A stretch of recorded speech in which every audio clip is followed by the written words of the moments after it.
Or, il y avait parmi les pharisiens un homme du nom de Nicodème, un chef des Juifs.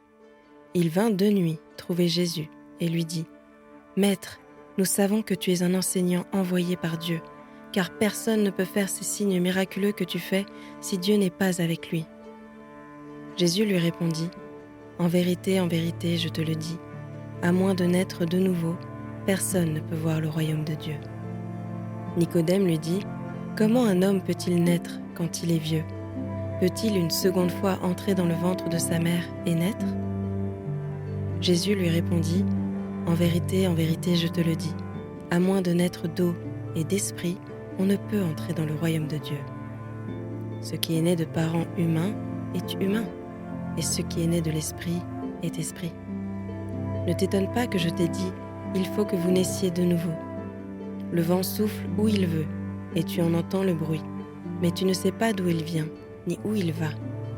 C'est aussi le cas de toute personne qui est née de l'esprit. » Nicodème reprit la parole et lui dit : « Comment cela peut-il se faire ? » Jésus lui répondit : « Tu es l'enseignant d'Israël et tu ne sais pas cela ?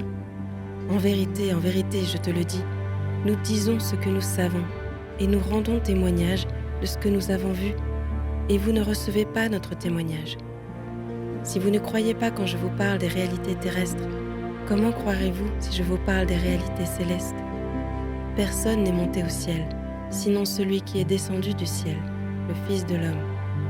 Et tout comme Moïse a élevé le serpent dans le désert, il faut aussi que le Fils de l'homme soit élevé, afin que quiconque croit en lui ne périsse pas, mais qu'il ait la vie éternelle.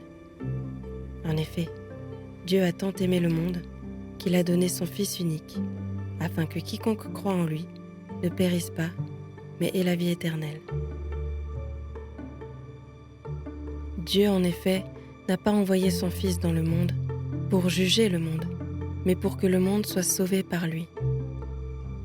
Celui qui croit en lui n'est pas jugé, mais celui qui ne croit pas est déjà jugé, parce qu'il n'a pas cru au nom du Fils unique de Dieu.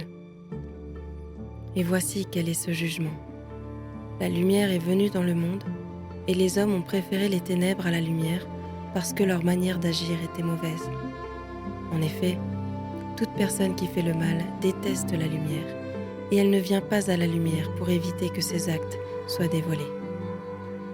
Mais celui qui agit conformément à la vérité vient à la lumière, afin qu'il soit évident que ce qu'il a fait, il l'a fait en Dieu.